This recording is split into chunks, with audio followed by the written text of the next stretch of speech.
મંગલમ ભગવાન વીરો મંગલમ ગૌતમ પ્રભુ મંગલમ સ્થુલિભદ્રા દેવા જૈનો ધર્મોસ્તુ મંગલમ. આપણું જીવ વિચાર પ્રકરણ થઈ ગયું છે. એના બાદ આપણે નવતત્વ પ્રકરણ પણ કર્યું કમ્પ્લીટ. હવે ત્રીજું પ્રકરણ છે શ્રી દંડક પ્રકરણ. અને એમના રચયિતા કોણ છે? પરમ પૂજ્ય ભગવંત શ્રી ગજસાર મુનિ આ ગ્રંથના રચયિતા છે. તે આપણને યાદ રાખવાનું. જે આપણા અર્યંત ભગવંતો છે તે આપણા પરમ ઉપકારી છે, અનંત ઉપકારી છે. એમને કેવલ જ્ઞાન દ્વારા એમણે જે આખો સંપૂર્ણ વિશ્વ છે, તો એ સંપૂર્ણ વિશ્વ જે છે એનું સ્વરૂપ જોયું છે, જીવ અને જગતનું સ્વરૂપ જોયું છે. ઓકે. અને કેવલ જ્ઞાન વડે જોયું છે, બધું જાણ્યું છે અને જોયું છે. અને એમણે શું કર્યું? એમણે દેશના દ્વારા બધું આપણને બતાડ્યું છે. અને ગણધર ભગવંતોએ એમણે ત્રિપદી આપી છે. અને એ ત્રિપદી દ્વારા ગણધર ભગવંતે શું કર્યું? દ્વાદશાંગીની રચના કરી. બરાબર. દ્વાદશાંગીની રચના કરી. અને દ્વાદશાંગી જે ગ્રંથ છે એ બધું રચના તો એમણે પોતાના માઇન્ડમાં કરીને, પણ આગળ આગળ પછી ગ્રંથો એટલે પછી જે શિષ્ય જે પરંપરા દ્વારા એ જે ગણધર ભગવંતો એ પોતાના જે શિષ્ય હતા તો એમણે કેવી રીતે આપતા હતા? ઓરલી જેવી જ રીતે ભણાવતા હતા, વાંચના આપતા હતા. અને શિષ્ય જે છે એમને બધું ઓરલી યાદ રહી જતું હતું. એટલે કઈ લખેલું નહીં હતું એ ટાઈમમાં. કારણ કે બુદ્ધિ, જ્ઞાન, બુદ્ધિ, પ્રજ્ઞા એટલી સ્ટ્રોંગ હતી, એટલી એના કારણે કઈ પ્રતો કે પુસ્તકોની જરૂર નહીં હતી. પણ આગળ આગળ જેવી રીતે આપણને તો એ ખ્યાલ છે ને, આપણે ભણ્યું છે કે પ્રતિ સમય બુદ્ધિબળ વગેરે બધું જ રસકસ, જે જમીનના રસકસ, બધા વનસ્પતિકાના એ બધું બધું ઘટતું જાય છે ને. આ આરામાં શું થાય છે? પ્રતિ સમય બધું ઘટતું જાય છે, અશુભ અશુભ બનતું જાય છે. એવી રીતે છે. તો એવી રીતે બધું જે બુદ્ધિનું જે સ્ટ્રેન્થ છે એ પણ પછી ઘટતું જાય છે. એના કારણે આગળ હવે આપણને કઈ કોઈક ઓરલી બધી વાંચના કે સૂત્ર આપે તો આપણને એ બધું યાદ નહીં રહે. એના કારણે બધું લખાણની બહુ જરૂરી છે. પુસ્તકો છે એની બહુ જ ખૂબ જ જરૂરી નેસેસરી છે બધું. એના વિના આપણને યાદ પણ નહીં રહી શકે એવું છે.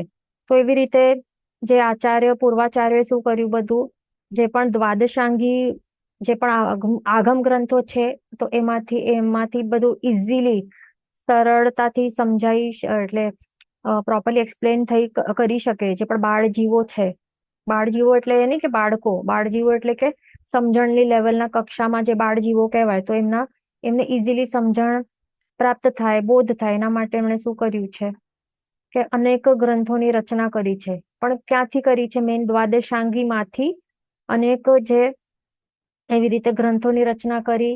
અને એને જે વિવેચન પણ આપ્યું છે આપણને. તો એ બધું એવી રીતે એને આપણું શું કહેવાય?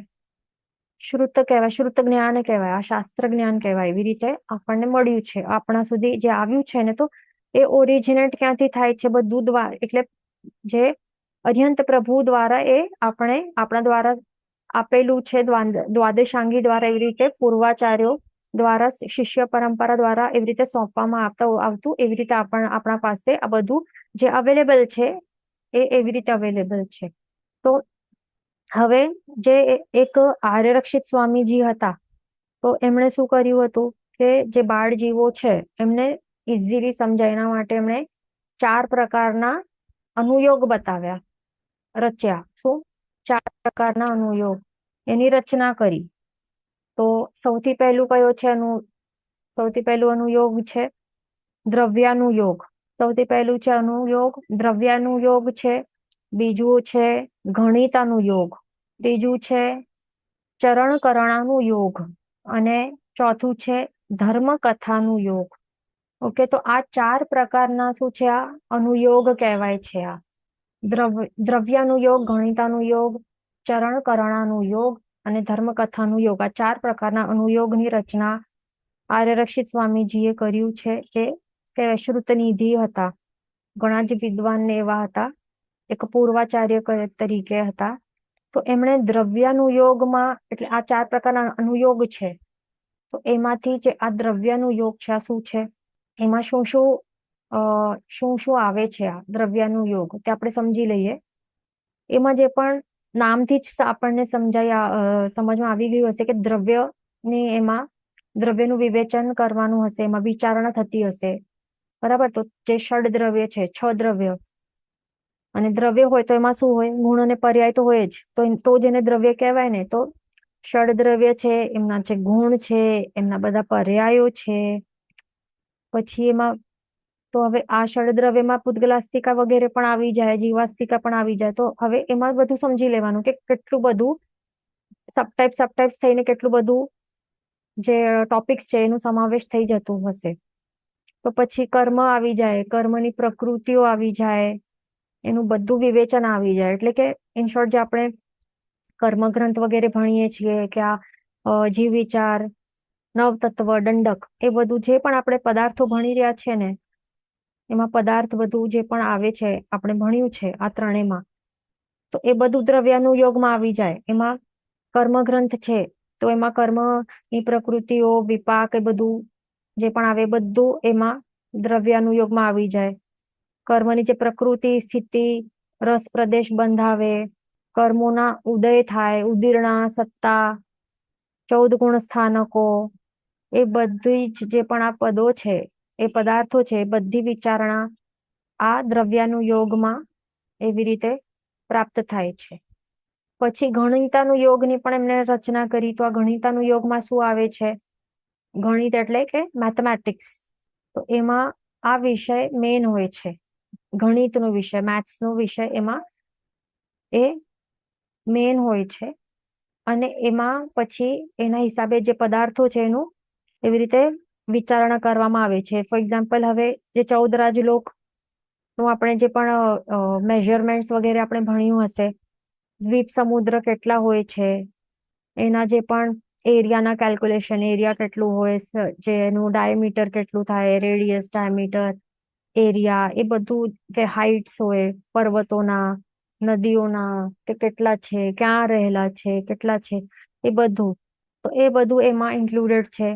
પછી એમાં જ્યોતિષ શાસ્ત્ર છે, એટલે કે જે સૂર્ય, ચંદ્ર, એ બધું જ્યોતિષ વિમાન વાળા છે ને આ દેવતાઓ, તો એ બધું એના જે મંડળો છે, એટલે કે ઓર્બિટ્સ, તો ઓર્બિટ્સ નું પણ કેલ્ક્યુલેશન, એ બધું આવી જાય. એના દ્વારા પછી એ બધું ડિરાઈવ કરે ને કે ડેઝ ને મંથ્સ, અને પછી શુભ મુહૂર્ત ને નક્ષત્ર, ગ્રહ નક્ષત્ર વગેરે, એમાં કેટલા બધા કેલ્ક્યુલેશન બધું આવે. તો એ બધું એમાં આ ગણિતાનું યોગમાં આવી જાય. પ્લસ જે કર્મ ગ્રંથના જે આગળના જે હોય છે ને, કર્મ સાહિત્યના આગળના જે ટોપિક્સ હોય છે, તો એમાં પણ આ ગણિતાનું યોગ એમાં પણ સમાયેલ છે. પછી છે ત્રીજું યોગ, અનુયોગ છે, ચરણ કરણાનું યોગ. તો એમાં શું આવે છે? જે આચાર ગ્રંથો આવે છે એમાં, એટલે કે જે સાધુ અને શ્રાવકોના કેવી રીતે એમને આચારોનું પાલન, કયા કયા શું આચારો હોય છે જે એમનું પાલન કરવું પડે એમને, એ બધું બતાડતા એવા ગ્રંથો છે. જેમ કે આચારાંગ સૂત્ર છે, ઉત્તરાધ્યયન સૂત્ર છે, ઓઘ નિરુક્તિ છે, પિંડ નિરુક્તિ છે, દશ વૈકાલિક સૂત્ર છે.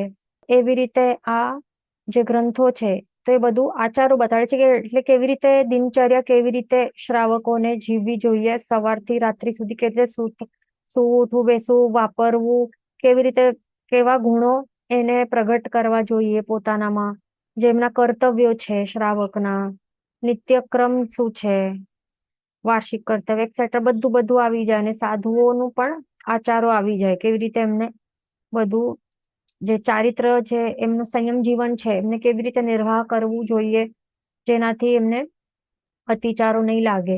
તો એ બધું આવા ટાઈપના જે ગ્રંથો છે, એમના નામ લીધા, એ બધું આવે છે આ ચરણ કરણાનું યોગમાં. પછી છેલ્લું છે ધર્મ કથાનું યોગ. તો આ 4th પ્રકારનું છે.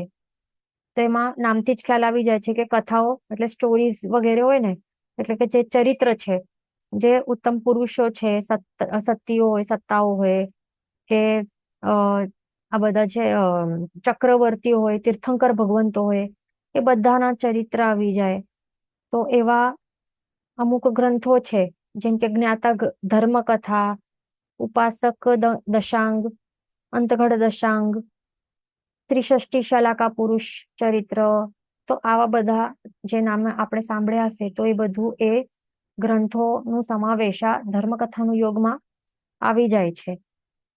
હવે એ ધ્યાન રાખવાનું કે આ ધર્મકથાનું યોગ છે ને, આ ફોર્થ ટાઈપનું, તો ઘણા જીવોને એમાં જ રુચિ રહેલી હોય છે.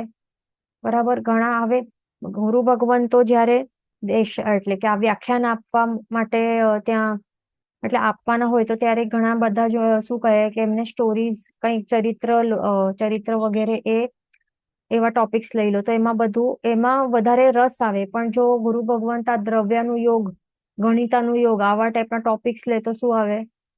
ઊંઘ આવે અને બાઉન્સર જાય, ઇન્ટરેસ્ટ નહીં આવે ઘણા જણને. એવું છે ને, મોસ્ટલી એવું જ છે, એવું હોય છે. તો એનાથી સમજાય છે કે ધર્મકથાનું યોગ જે છે ને એ શું કહે છે કે શાસ્ત્રકાર ભગવંતો કહે છે કે આ બાળ જીવોના એમને ધર્મ પમાડવા માટે ઉપયોગી એવું છે આ અનુયોગ. એટલે બાળ જીવોને આધ્યાત્મિક ક્ષેત્રમાં રસ જાગે, ઇન્ટરેસ્ટ જાગે, એના માટે આ ફર્સ્ટ લેવલનું, બેઝિક લેવલનું આ કહી શકાય એવી રીતે છે આ. પછી આ ચરણ કરણાનું યોગ જે છે એ શેના માટે ઉપયોગી થાય છે? આચાર શુદ્ધિમાં. કારણ કે આ બધું શ્રાવક અને સાધુઓના જે આચાર હોય છે, કેવી રીતે એમના કર્તવ્યો કે આચાર કે જે પ્રોટોકોલ્સ કે જે બધું પ્રોસિજર્સ કે કેવી રીતે રહેવું, કેવી રીતે નિર્વાહ કરવું, સંયમ જીવન કે ગૃહસ્થ જીવન, જૈણાપૂર્વક અને અતિચાર, વિધાઉટ અતિચાર, તો એ બધું અહીંયા બતાડે છે. એટલે એ શા માટે હેલ્પફુલ છે? આ ચરણ કરણાનું યોગ આચાર શુદ્ધિમાં ઉપયોગી થાય છે. અને આ બે છે દ્રવ્યાનું યોગ અને ગણિતાનું યોગ, જે આપણે લઈ રહ્યા છે ને આ ટોપિક્સ, જીવ વિચાર લીધું, નવતત્વ લીધું, હવે દંડક સ્ટાર્ટ થવાનું છે. આ બધું આ આવશે આ દ્રવ્યાનું યોગમાં, ખાસ ધ્યાન રાખવાનું. પછી આગળ ફોર્થ જે છે ને, જે લઘુ સંગ્રહણી ચોથું પ્રકરણ છે, એમાં અમુક ભાગ આ ગણિતાનું યોગમાં આવશે. હવે આ બે શા માટે હેલ્પફુલ થાય છે અને કેટલા ઇમ્પોર્ટન્ટ છે તે આપણે સમજશું. તો આ બંને ટાઈપના જે અનુયોગ છે એ ચિત્તની વિશુદ્ધિ માટે ઉપયોગી બને છે, પ્લસ ચિત્તની એકાગ્રતા માટે પણ આ પરમ સાધન કહી શકાય એવા છે આ. હવે સિમ્પલ અહીંયા લોજિક છે કે આપણે મેથેમેટિક્સનું કંઈક એવું પ્રોબ્લેમ સોલ્વ કરવા બેસીએ તો ધ્યાન નહીં હોય એમાં, ચિત્ત નહીં હોય એમાં પુરવેલો, તો પછી આન્સર રોંગ જ થઈ જાય ને. તો એવું જ છે આ. એટલે આ ટોપિક્સ એવા કોમ્પ્લેક્સ છે કે એમાં એકાગ્રતા જે છે ને એ લાવવી જરૂરી છે. ધ્યાનથી સાંભળશું ને તો પછી આપણને કઈ સમજાશે. તો એના જ કારણે કહેવાય છે કે ચિત્તની એકાગ્રતા એ પ્રાપ્ત થઈ શકે એવું છે. એના માટે પરમ સાધન છે આ દ્રવ્યાનું યોગ અને ગણિતાનું યોગ, પ્લસ ચિત્તની વિશુદ્ધિ થાય એના માટે છે. કારણ કે એમાં જ પછી એક વખત આપણે બેસી જઈએ ને સમજવા માટે, કેટલા પણ ટાઈમ નીકળી જાય, કેટલી મિનિટો પસાર થઈ જાય, કલાક થઈ જાય, 2 કલાક થઈ જાય, તો પણ આટલું રસ વાળું છે ને આ બંને ટોપિક્સ કે આપણને એટલી મજા આવે. એટલે કે આત્માને એવું આનંદ આવે કે કેટલું સમય વીતી ગયો ખ્યાલ નહીં આવે. એટલે ચિત્તની વિશુદ્ધિ કરવા માટે પરમ સાધન કહેવાય છે આ બંને યોગ. પ્લસ એનાથી વધારે ઇમ્પોર્ટન્સ શું છે એનું કે શુક્લ ધ્યાનમાં પણ આ કારણભૂત બને છે. આ શુક્લ ધ્યાન એટલે ધર્મ ધ્યાનથી આપણે હજી આગળ વધવાનું હોય જીવને, શુક્લ ધ્યાનમાં કન્વર્ટ થવું છે, શુક્લ ધ્યાન એને સ્ટાર્ટ કરવું છે ને, તો એના માટે નિમિત્ત બને છે આ દ્રવ્યાનું યોગ અને ગણિતાનું યોગ. એવું છે આ. એટલે દેટ મીન્સ આ કર્મ નિર્જરા કેટલું કરાવતા હશે એના જ કારણે તો શુક્લ ધ્યાન એ જીવ એમાં એ એકાગ્ર બની શકે છે ને. કર્મ નિર્જરા કરવા માટે શ્રેષ્ઠ કારણ બને છે આ બંને અનુયોગ. સમ્યક દર્શન છે એ પ્રગટ કરવા માટે કહેવાય છે કે આ દ્રવ્યાનું યોગ છે ને એ મુખ્ય નિમિત્ત રૂપ બની શકે છે. તો નવતત્વ આપણે ભણ્યું તો એમાં એ જ છે ને કે એનું મેઇન નવતત્વ ભણવાનું, જાણવાનું અને સ્વીકાર કરવાનું અને પછી એક્ઝિક્યુશનમાં લાવવાનું, અપ્લાય કરવાનું લાઈફમાં, તો એ જ સમ્યક દર્શન છે. રાઈટ. તો આ નવતત્વ જે આપણે ભણ્યું એ જ દ્રવ્યાનું યોગમાં આવે છે. બરાબર. એટલે આ માત્ર નવતત્વની જીવ વિચાર પણ અને દંડક પણ, તો આ બધા જે પદાર્થો આપણે એના યથાર્થ જેવું પ્રભુએ બતાડ્યું છે એના સ્વરૂપો આપણે એમાં ભણીએ છીએ ને, તો એના કારણે આટલી કર્મ નિર્જરા થઈ શકે છે, સમ્યક દર્શન પણ પ્રગટ થઈ શકે છે, ચિત્તની જે એકાગ્રતા વધતી જાય છે, કારણ કે આપણે ચિંતન કરવા બેસીએ. આપણે હમણાં એક્ઝામ પણ આપણે એક લીધી ને નવતત્વની, તો એમાં ક્વેશ્ચન્સ પછી એમના એમ જ નહીં, આપણને વિચારવા પડે ને, તો એ આપણને એક્ઝામ એ આપણે લઈએ છીએ એ મેઇન કારણ શું છે કે આપણે એક ક્વેશ્ચન વાંચીએ અને પછી ચિંતનમાં આપણે ડૂબી જઈએ કે અરે આ ક્વેશ્ચન નું મિનિંગ શું છે, અને એ મિનિંગ પહેલા સમજીએ, પછી જે પદાર્થો છે એનું વિચારણામાં લાગી જઈએ, તો એના કારણે કેટલું આપણે આ કર્મ નિર્જરા કરી શકીએ છીએ. એટલા માટે બધાને જે એક્ઝામ્સ છે એ અવશ્ય અટેમ્પ્ટ તો કરવી જ જોઈએ. એટલે પહેલા તો એના માટે મહેનત કરીને પછી અટેમ્પ્ટ તો કરવી જ જોઈએ. તો આગળનો વિષય છે એ પણ હજી ભણવામાં વધારે આપણને ઇન્ટરેસ્ટ આવશે, રસ આવશે કે અરે આપણે આટલું બધું ભણી લીધું, ચાલો હવે નેક્સ્ટ ટોપિક ઉપર, નેક્સ્ટ લેવલ ઉપર આપણે આગળ ચડીએ. તો એવી રીતે છે આ જ્ઞાનાવર્ણ્ય કર્મ છે એની કેટલી અપૂર્વ નિર્જરા થાય છે આ દ્રવ્યાનું યોગ દ્વારા. માત્ર જ્ઞાનાવર્ણ્ય કર્મ નહીં, પણ મોહનીય કર્મનું પણ ક્ષયક્ષમ થાય છે વધારે ને વધારે. મોહનીય કર્મનું ક્ષયક્ષમ થતા જ્ઞાનાવર્ણ્ય કર્મનું પણ એનું પણ આ થતું જાય છે ક્ષયક્ષમ. તો વધારે વધારે આપણને શું થાય છે, સમ્યક દર્શનની નજીક આપણે જતા જઈએ છીએ. ચારિત્ર છે એનું પણ શુદ્ધિ થતું જાય છે.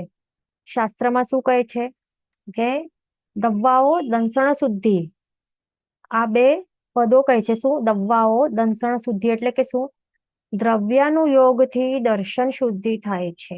એટલા માટે આ જે આપણે પ્રકરણ ભણી રહ્યા છે એને આપણને એમનો એમ એવી રીતે હલકામાં નહીં લેવાનું. ઘણું જ આ ઉપયોગી છે આપણા આત્મકલ્યાણ માટે.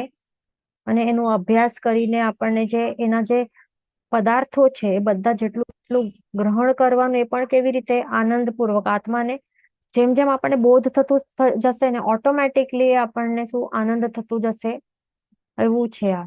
પ્લસ તીર્થંકર ભગવંતો પણ જે એમના જે વચન છે, વાણી છે, એના ઉપર હજી વધારે શ્રદ્ધા એ વધતી જશે, એટલે દ્રઢ થતી જશે. એના કારણે જે આપણું સમ્યક દર્શન જે છે એ પણ નિર્મળ થતું જાય એવું છે. તો દ્રવ્યાનું યોગ વિશે આપણે સમજી લીધું, બરાબર. હવે આ જે દંડક પ્રકરણ જે આપણે ભણવાના છીએ ને, તો એમાં આ 4 અનુયોગમાંથી સૌથી મુખ્ય શું છે, એમાં દ્રવ્યાનું યોગ એની મુખ્યતા રહેલી છે, એ ધ્યાન રાખવાનું. અને એમના રચયિતા આપણે જેમ જોયું તેમાં પરમ પૂજ્ય શ્રી ગજસાર મુનિ આ ગુરુ ભગવંત છે. અને એમના ગુરુ કોણ હતા? શ્રી ધવલચંદ્ર મુનિ એમના ગુરુ છે, ગુરુ હતા, એ ધ્યાન રાખવાનું. હવે આ દંડક પ્રકરણ જે છે, તો એમાં આપણે શું શીખવાના છીએ, એમાં શું આવવાનું છે કે કયા કયા જીવો છે, એ જીવોમાં કયા કયા ગુણો છે, શું શક્તિઓ છે, બધું એ જાણી શકાશે. એટલે કે પદાર્થ વિજ્ઞાન કહી શકાય. મેન તો એ પણ ધ્યાન રાખવાનું કે એમાં ખાસ જે જીવો ઉપર છે, સજીવ જે છે ને એમને લેવામાં આવેલું છે. એમાં અજીવનું કંઈ પણ વિવરણ કે વિવેચન નથી. આખો દંડક પ્રકરણ કે શેના ઉપર બેસ્ડ છે? સજીવ ઉપર, જીવો ઉપર બેસ્ડ છે, એ ધ્યાન રાખવાનું. જે ભગવતી સૂત્ર વગેરે જે પણ એવા પૂજ્ય આગમ ગ્રંથો છે ને, તો એમાંથી આ બધા પદાર્થો ઘટાવેલા છે, લીધેલા છે એમાંથી, એ ધ્યાન રાખવાનું. અને એમાં 24 પ્રકારના દંડક, કેટલા? 24 પ્રકારના દંડક લેવામાં આવેલા છે, દંડક પદો લીધેલા છે, અને એના ઉપર બધું ઘટાવવાનું છે આપણને. એમ તો દંડક માત્ર 24 નહીં કહી શકાય, એવા જે વિષયો હોય છે ને એ ઘણા બધા હોઈ શકે, પણ માત્ર અહીંયા આપણને બાળ જીવોને સમજવા માટે ઈઝી થાય ને એના માટે ગુરુ ભગવંતોએ શું માત્ર અહીંયા 24 પ્રકારના દંડક અહીંયા લીધેલા છે. એમ તો એનાથી ઘણા વધારે રહેલા હોય છે, એ ધ્યાન રાખવાનું. તો હવે બધા જેટલા પણ સજીવ પદાર્થો છે ને, બધા જે પણ સજીવ એટલે કે શું? જે પણ શરીરી એવા જે જીવો રહેલા હોય, જે શરીરી જીવો જેટલા પણ છે આખા 14 લોકમાં, જે સંસારમાં રહેલા, જે ભ્રમણ કરતા એવા જે પણ શરીરધારી એવા જીવો છે, સજીવ છે, જે જીવ વિચારમાં આપણે કેટલા જોયા હતા? ટોટલ જીવ વિચારમાં આપણે 563 જીવોના ભેદો જોયા હતા, રાઈટ? એ જીવ વિચાર પ્રમાણે જીવોના ભેદ કેટલા આખા વિશ્વમાં? સંસારી જીવોના ભેદ છે 563. નવતત્વના હિસાબે આપણે કેટલા જોયા હતા? નવતત્વના હિસાબે આપણે 14 પ્રકારના જીવોના ભેદ જોયા હતા, રાઈટ? પણ હવે આ દંડક પ્રકરણ, શ્રી દંડક પ્રકરણ છે, તો એમાં વિશ્વમાં રહેલા બધા જ જે જીવો છે એમને એમણે 24 વિભાગોમાં એમણે એવી રીતે સંગ્રહ કર્યા છે, 24 વિભાગોમાં. અને માત્ર અહીંયા જીવોની જ વાત અહીંયા કરવામાં આવશે, એના વિશે જ વિચારણા કરવામાં આવશે. એમાં જે દ્વાર છે, એક દ્વારમાં શું કરશે કે બધા જ જે આ સજીવ પદાર્થો છે એના ઉપર અપ્લાય કરશે, અને પછી સેકન્ડ દ્વાર આવશે તો એમાં પાછા એ બધા આ 24 દંડકો ઉપર અપ્લાય કરશે. તો એવી રીતે વારંવાર એવી રીતે આવતું જ હશે. એના કારણે આ એનું પાઠનું નામ જ અહીંયા દંડક અહીંયા મૂકેલું છે. એવી રીતે છે, બરાબર? આ દંડક પ્રકરણમાં શું આવશે? જે જીવ તત્વ છે ને, સજીવ છે, માત્ર જીવ તત્વ છે, એના જે મેન જે ગુણો છે, સ્વભાવ છે, એ બધું, એટલે કે એ બધું જે અપ્લાય કરવામાં આવશે બધા અલગ અલગ દ્વારમાં. એટલે એમ કહી શકાય કે જે જીવ વિચારમાં આપણે શું ભણ્યું હતું? જીવ વિચારમાં માત્ર જીવો વિશે જ આપણે સાંભળ્યું, બધું ભણ્યું હતું ને, એના વિશે જ વિચારણા હતી 563 પ્રકારના જીવોના વિશે, માત્ર આટલું જ હતું. તો અહીં દંડકનું એમ કહી શકાય કે this is one step further. એટલે એનાથી હજી વધારે જીવ વિચારથી એક સ્ટેપ ફર્ધર લઈએ, વધારે ડીપમાં આપણે જઈએ તો આ દંડક છે. એમાં હજી વિશેષ રીતે બધું જીવોનો વિચાર કરવામાં આવશે, એવું છે. હવે દંડક પ્રકરણના અમુક અહીંયા અલગ અલગ પ્રકારના નામો દેખાય છે અહીંયા આપણને. એ શા માટે છે અને એનું મિનિંગ શું છે તે આપણે સમજી લઈએ. અહીંયા દેખાય છે આપણને. સૌથી પહેલા તો આ મેન મુખ્ય નામ શું છે? દંડક પ્રકરણ છે. દંડક મુખ્ય અને અતિ મહત્વના વારંવાર જે ઉપયોગમાં આવતા જે આગમના સૂત્ર પાઠો છે એનો એવો અર્થ થાય છે. દંડક જે શબ્દ છે એનો અર્થ આ થાય છે. અને જેના કારણે આત્મા કેવું છે? ફર્સ્ટ ઓફ ઓલ આત્મા કેવું છે? એ અનંત જ્ઞાન વાળું છે, અનંત શક્તિ વાળું છે. એનું સાચું સ્વરૂપ કેવું છે? એ તો અશરીરી સાચું સ્વરૂપ કેવું છે? એનું શરીર સાથે કોઈ લેવા દેવા નથી. એ અરૂપી છે, અનંત જ્ઞાન વાળું છે, અનંત શક્તિ વાળું, અનંત વીર્ય વાળું છે, એવું અનંત દર્શન વાળું છે. છતાં પણ આત્મા, એવું શક્તિશાળી આત્મા પણ આ કર્મ જે છે ને, કર્મનું બંધ થાય છે એના ઉપર, એના કારણે એને સજા મળે છે. એટલે કે દંડાય છે. દંડાય છે આ શબ્દ એટલે શું? સજા મળે છે. તો આત્માને કર્મના કારણે, કર્મથી એ દંડાય છે અને અનેક પ્રકારની અલગ અલગ પર્યાયો મળે છે ને એને. હમણાં આપણને આ મનુષ્યનું પર્યાય મળ્યું છે, એનાથી પહેલા આપણે તિર્યંચો પણ હશું, કે દેવતા, કે નારકી પણ હશું, અને આવતા ભાવમાં આપણે શું બનવું? કાંઈ પણ બની શકીએ છીએ એમાંથી. એટલે જ્યાર સુધી મોક્ષ નહીં થાય જીવને, તો ત્યાર સુધી એને કર્મોના કારણે અલગ અલગ એવી ખરાબ એવી સ્થિતિઓ એને ભોગવવી પડે આત્માને. આવા બધા જે પર્યાયો છે કે સ્થિતિઓ છે, એવા પદોને પણ દંડક પદો કહેવાય છે. ઓકે, એ ધ્યાન રાખવાનું. તો એ આ નામનું મિનિંગ આપણે સમજ્યું. હવે બીજું અહીંયા નામ દેખાય છે, આ શું છે? વિચાર ષટ્ત્રિંશિકા. વિચાર ષટ્ત્રિંશિકા એટલે કે શા માટે આવું બીજું નામ છે આ પ્રકરણનું? અહીંયા શું દેખાય છે? વિચાર. તો અહીંયા શું કરેલું છે? જે દ્વારો, અલગ અલગ દ્વારો બતાવેલા છે, તો એ અલગ અલગ દ્વારોથી જે આગમોમાં વિચાર કરવામાં આવેલું છે, એના કારણે અહીંયા વિચાર શબ્દ છે. અને ષટ્ત્રિંશિકા એટલે કે શું? ષટ એટલે કે 6, અને ત્રિંશિકા એટલે કે 3, એટલે 63 નહીં, પણ 36. એની આ જે દંડક પ્રકરણ છે એની મૂળ ગાથાઓ કહેવાય છે કે 36 છે. પણ અહીંયા આપણને આ ચોપડી છે, એમાં આપણને કેટલી ગાથાઓ દેખાશે? 44 અહીંયા દેખાય છે, બરાબર? તો આ એક્સ્ટ્રા અહીંયા અમુક ગ્રંથોમાં જે મેન ગાથાઓ જે છે, જે ગ્રંથકાર શ્રી છે, એમને એવું લાગ્યું હશે કે આ પણ ઇમ્પોર્ટન્ટ છે ભણવા માટે, એટલા માટે એમણે અલગ અલગ ગ્રંથોમાંથી પણ એક્સ્ટ્રા ગાથાઓ લીધીને અહીંયા એમાં એડ કરી છે, બરાબર? પણ જે આ દંડક પ્રકારની જે મૂળ ગાથાઓ કેટલી છે? 36 છે. ષટ્ત્રિંશિકા એટલે કે શું? ત્રિંશિક એટલે કે 30 બરાબર, ત્રિંશી એટલે કે ત્રિંશિકા એટલે કે 30 અને ષટ એટલે કે 6. તો શું કરવાનું, 6 + 30 કરવાનું ઇઝ ઇક્વલ્સ ટુ 36 થાય છે, એ ધ્યાન રાખવાનું.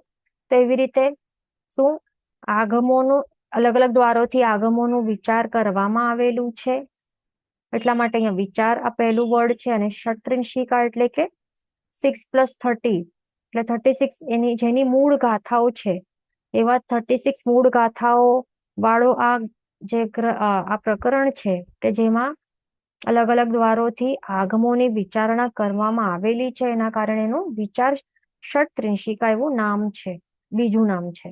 હવે ત્રીજું નામ શું દેખાય છે અહીંયા આપણને, વિજ્ઞપ્તિ ષટ્ત્રિંશિકા.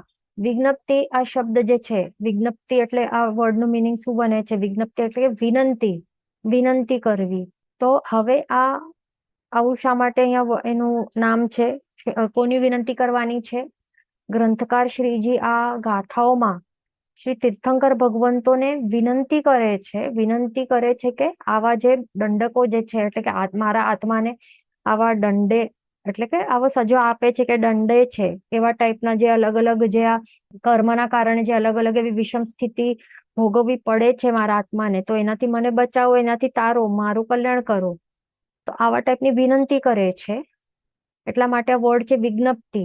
તો કહેવાય છે કે આવી રીતે તીર્થંકર ભગવંતોને વિનંતી કરે છે, તો એને જ આવી રીતે કહે છે કે ભગવંતોની સ્તુતિ એવી રીતે કરેલી છે એમાં આ દંડક પ્રકરણમાં. એટલા માટે વિજ્ઞપ્તિ ષટ્ત્રિંશિકા પણ એવું ત્રીજું નામ છે એનું. એટલે કેવી રીતે છે, રચના કેવી રીતે કરી છે આ દંડક પ્રકરણની, કે જે અલગ અલગ જે 24 દંડક છે, તો એના ઉપર પણ વિચારણા થતી જાય, પ્લસ સાથે સાથે એ વિચારણા કરતા કરતા ભગવાન એવી પ્રાર્થના કે વિનંતી પણ કરેલી છે, વિજ્ઞપ્તિ પણ કરેલી છે કે મારા આત્માને બચાવો આવી બધી સ્થિતિઓમાંથી, કર્મ બંધના કારણે જે આવી પરિસ્થિતિઓ જે એવી ઊભી થાય છે, તો એનાથી મને તારો આપ. તો એવી રીતે વિનંતી રૂપે સ્તુતિ કરવામાં આવે છે. એવી ટાઈપની રચના કરેલી છે આ દંડક પ્રકરણની ગાથાઓની. એના કારણે આ પ્રકરણનું ત્રીજું નામ છે શ્રી વિજ્ઞપ્તિ ષટ્ત્રિંશિકા. ષટ્ત્રિંશિકા એટલે આજ કે 36 6 + 30 એની મૂળ ગાથાઓ છે, 6 + 30 એટલે 36 જેની મૂળ ગાથાઓ છે, આવું આ પ્રકરણ. પછી 4th નામ છે વિચારસ્તવ. વિચારસ્તવ એટલે કે શું, શા માટે એવું નામ છે આ પ્રકરણનું, વિચાર તો આપણે જોયું, વિચાર શા માટે આ વર્ડ લીધેલું છે, તો અહીંયા આપણે એનું રીઝન જોયું ને. સ્તવ એટલે કે શું, સ્તુતિ, તો તે પણ અહીંયા આપણે જોયું. બંનેનું આ બંને વર્ડ્સ કેવી રીતે આવે છે એનું બંનેમાં આપણે રીઝન્સ જોઈ લીધા. એટલે કે શું, વિચાર એટલે કે જે પણ અલગ અલગ દ્વારોથી આગમોના જે મુખ્ય પદાર્થો છે એની વિચારણા કરવામાં આવેલી છે, એટલા માટે અહીંયા વિચાર આ વર્ડ છે. અને સ્તવ એટલે કે શું, કે તીર્થંકર ભગવંતોની એમને વિનંતી કરવામાં આવેલું છે, વિનંતી એટલે કે વિજ્ઞપ્તિ કરવામાં આવેલી છે. તો વિનંતી રૂપે સ્તુતિ થતી જાય છે આ ગાથાઓ દ્વારા. તો આ બંનેને સાથે એવી રીતે જોડીને એવી રીતે વિચારસ્તવ પણ એનું એવી રીતે ચોથું નામ અહીંયા આપેલું છે. પછી 5મું નામ અહીંયા શું બતાવે છે, લઘુ સંગ્રહણી. હવે જે આપણે ચોથું પ્રકરણ આપણે જે ભણવાના છે ને, આ દંડક પ્રકરણ એ કમ્પ્લીટ થઈ જશે. એના બાદ આપણે જો 4th પ્રકરણ ભણવાના છે, એનું પણ નામ લઘુ સંગ્રહણી છે, પણ તે અલગ છે. એ જંબુદ્વીપ સંગ્રહણી પણ એમને કહી શકાય છે, એ અલગ છે. પણ આ દંડક પ્રકરણનું જે પણ એનું જ નામ, આ જે દંડક પ્રકરણ છે એનું જ નામ અહીંયા લઘુ સંગ્રહણી પણ એવી રીતે બતાવવામાં આવેલું છે. તો એનું રીઝન શું છે, લઘુ એટલે કે શું હોય છે, નાનું, શોર્ટમાં, સંક્ષિપ્તમાં. એટલે કે શું, અહીંયા જે મેઇન તો આગમ ગ્રંથો તો બહુ વિશાળ હોય છે ને, એમાં પદાર્થો કેટલા બધા કોમ્પ્લેક્સ લેવલથી બતાવેલા હોય છે, પણ આપણે બાળ જીવો છીએ, આપણને એટલું બધું કોમ્પ્લેક્સ વસ્તુઓ નહીં સમજાય ઇઝીલી. તો આપણને ઇઝીલી અને શોર્ટમાં, સંક્ષિપ્તમાં બધા જે આવા જે ઘણા જ વિસ્તારથી બધા આગમોમાં આવેલું છે ને, બધા દ્વારોનું વિવેચન ઘણું જ બધું વિસ્તારથી એમાં વિવેચન મળશે. પણ આપણે બાળ જીવો છીએ, પ્લસ આપણા પાસે સમય પણ નથી ને, આટલું ટાઈમ છે, આટલું ટાઈમ પણ આપણે કાઢી નથી શકતા હા, તો આપણે વાત કરતા હતા કે લઘુ એટલે કે આ વર્ડ શા માટે અહીંયા મૂકેલું છે કે આગમ ગ્રંથોમાં ઘણા જ વિસ્તારથી બધા જે દ્વારોનું વિવેચન મળશે, પણ આપણે બાળ જીવ છીએ, આપણા પાસે એનો સમય છે ન તો આટલી બુદ્ધિ છે કે આપણને એ બધું સમજાશે. એના માટે શું કર્યું છે ગ્રંથકાર શ્રીજે શોર્ટમાં, ટૂંકથી, એટલે કે લઘુ શોર્ટમાં એવી રીતે એને આ બધું ટોપિક્સ છે ને, જે પણ મેન ટોપિક્સ બધું અહીંયા શોર્ટમાં આપણને સમજાવ્યા છે. એના માટે અહીંયા લઘુ સંગ્રહણી એટલે કે સંગ્રહ કર્યું છે. આ દંડક પ્રકરણમાં શું કર્યું છે, શોર્ટમાં જે મેન વિશેષ ટોપિક્સ છે. તો આપણે જોયું કે લઘુ સંગ્રહણી આવું નામ શા માટે છે, શોર્ટમાં બધા જે પણ મેન ઉપયોગી ટોપિક્સ છે, શોર્ટમાં ટૂંકમાં લઘુ બનાવીને આપણને એનું સંગ્રહ કરીને આપ્યું છે આ દંડક પ્રકરણ દ્વારા. એટલા માટે એનું આ 5મું નામ લઘુ સંગ્રહણી તરીકે પણ આ પ્રખ્યાત બને છે આ બુક, આ પ્રકરણ એટલે કે. તો હવે આપણે આટલું મેન જે પણ સમજી લીધું. આપણે જે પહેલી ગાથા છે એ આપણે બધાને ગ્રહણ કરવાની છે એક સાથે.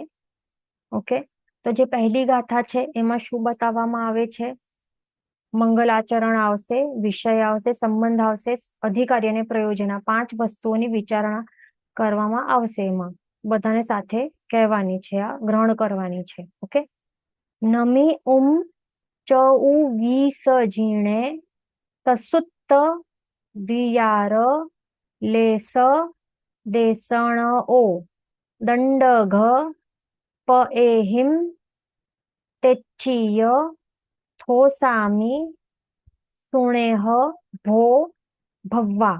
પાછો એક વખત ગ્રહણ કરશું ગાથાને, અને ખાસ ધ્યાન રાખવાનું કે બધી ગાથાઓ છે ને એ રાગમાં જ પાકી કરવી જરૂરી છે, તો પછી ભૂલાશે નહીં અને ઇઝીલી યાદ પણ રહી જશે ફટાફટ.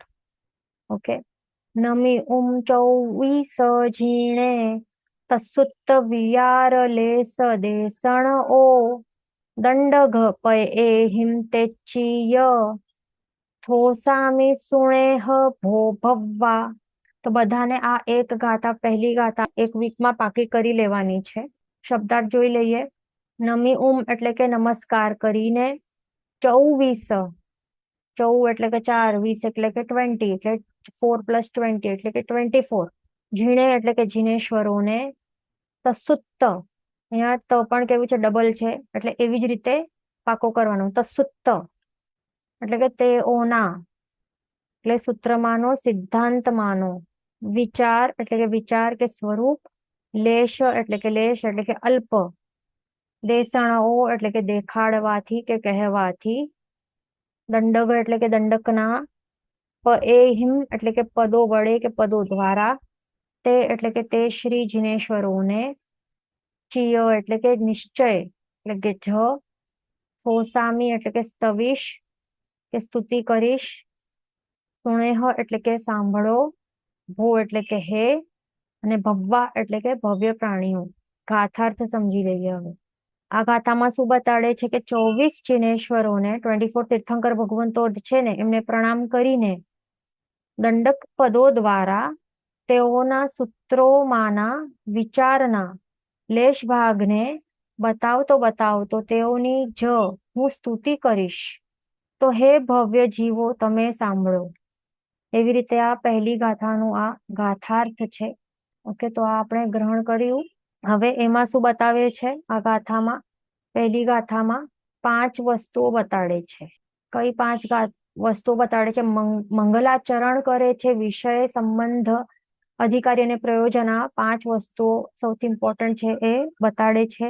મંગલાચરણમાં શું બતાવે છે, જે આ નમી 24 ઝીણે, આ જે આટલું પદો છે એના દ્વારા શું કરે છે, મંગલાચરણ કરે છે ગ્રંથકાર ભગવંત. એટલે કે શું કરે છે કે જે ગ્રંથ રચના કરવાના, એટલે આ ગ્રંથકાર ભગવંતો ગ્રંથની રચના કરે ને, આ ક્રિએટ કર્યું છે, તો એમણે સૌથી પહેલા આ પદોથી એક સ્ટાર્ટ જ કર્યું છે આ ગ્રંથને. શા માટે કે આવું મંગલાચરણ કરે ને, મંગલાચરણ કરે તો એકદમ ઇઝીલી, સહેલાઈથી સફળતાપૂર્વક જે એમની ગ્રંથની રચના છે ને એ થઈ જાય, વિઘ્ન આવે એટલે વચમાં પણ નહીં આવે. એમનું જે આ ટાર્ગેટ છે એ નિર્વિઘ્નતાથી અચીવ કરી શકે, એટલે કે ગ્રંથ રચનાનું જે આ ટાર્ગેટ છે થઈ જાય સફળતાપૂર્વક. એના માટે તેઓ શું કરે? મંગલાચરણ કરે. તો મંગલાચરણ દ્વારા એ શું કરે છે? આવી રીતે પોતે તો કરે છે, પણ તેઓ હજી શું કરવા માંગે છે કે જે એમના શિષ્યો છે ને, કે જે એમના પાસેથી જે ભણશે ને, એમના જે શિષ્ય, તો તેઓ પણ આ જે આચાર છે તો એમને પણ વારસામાં એ મળતો જાય. તો એના માટે તેઓ એવી રીતે અહીંયા ગાથામાં એવી રીતે મંગલાચરણ થી જ સ્ટાર્ટ કરે છે. ખાસ ધ્યાન રાખવાનું, મંગલાચરણ દ્વારા એટલે કે કોઈ પણ એવું શુભ કાર્ય કરવું હોય ને, કોઈ પણ કાર્ય કરવું હોય તો એના માટે પહેલા તો એવા મંગળ, દ્રવ્ય મંગળ કરે કે ભાવ મંગળ કરે, એવા આપણે સાંભળ્યું છે કે તપશ્ચર્યાઓ પણ કરતા હોય કે હવે કંઈક સારું ચાલુ કરવાનું હોય તો આંબિલ કરાવે ને, કે બધા આંબિલ કરો તો સફળતાપૂર્વક કોઈ મહાત્માનું પારણું થઈ જાય, કે કોઈક એવું સારું એવું જિનાલે પણ બાંધવાનું હોય કે સારું શુભ મુહૂર્તે, તો એના માટે કંઈક આંબિલ કે એવા કઈ અઠમ તપ કરે, તો એવા તપશ્ચર્યાઓ પણ કરે ને, તો એ બધું મંગલમાં ગણાય, મંગલાચરણમાં ગણાય. અથવા તો ગુરુ આજ્ઞા હોય તો એ પણ માને, તો એ પણ મંગલ ગણાય છે. આ તે 24 તીર્થંકર ભગવંતોની સ્તુતિ કરવી, તો એ બધી આ મંગળ ક્રિયાઓ છે. આ મંગળ ક્રિયાઓમાં એ બધાની ગણતરી થાય છે. તો એ બધું કરવા દ્વારા શું થાય છે? ગુરુ ભગવંત એવી રીતે ગ્રંથની શરૂઆત કરે છે. આ આચાર્ય ગુરુ ભગવંત શું કરે છે? એવી રીતે ગ્રંથની શરૂઆત કરે છે, અને એ એવી રીતે પોતે કરે છે. તો એ જોઈને એમના જે શિષ્ય છે, તો એ આચાર શિષ્યોને પણ એવી રીતે પ્રાપ્ત થાય છે, વારસામાં એમને મળે છે. તો તેઓ પણ એવી જ રીતે કરે. જે પણ શિષ્ટ પુરુષો જે પણ એવી રીતે સમજાવ્યું છે, શીખવાડ્યું છે કે કોઈ પણ કાર્ય કરતા પહેલા મંગલ કરો, તો પછી સફળતાપૂર્વક આપનું કાર્ય થાય. તો એના માટે તો એવી રીતે એ જે આચાર છે એ એવી રીતે ફોલો કરે છે આ ભગવંત ગ્રંથકાર શ્રીજી. તો એવી રીતે આ બે નમ્યુમ 24 જીણે એના દ્વારા એ શું કરે છે? 24 તીર્થંકર ભગવંતો છે એમને શું કરે છે? પ્રણામ કરે છે, એમને વંદન કરે છે, નમસ્કાર કરીને એવી રીતે શું કરે છે? એમનું જે પોતાનું જે માન વગેરે કશાયો એને દબાવીને અને ત્યાગ કરીને એવી રીતે નમસ્કાર કરે છે કે હું તો કઈ નથી. ગુરુ જે આપણા 24 તીર્થંકર ભગવંતો છે એ તો કેવલ જ્ઞાની સર્વજ્ઞ છે. તો એવી રીતે એ શરૂઆત સ્ટાર્ટ જ એવી રીતે કરે છે. નેક્સ્ટ ક્લાસમાં આપણે કન્ટિન્યુ કરશું. જીન વચન વિરુદ્ધ બોલાય તો મિચ્છામિ દુક્કડમ. સર્વમંગલ માંગલમ સર્વકલ્યાણ કાरणम પ્રધાનમ સર્વધર્માણમ જન્મ જયતિ શાસનમ. પ્રણામ.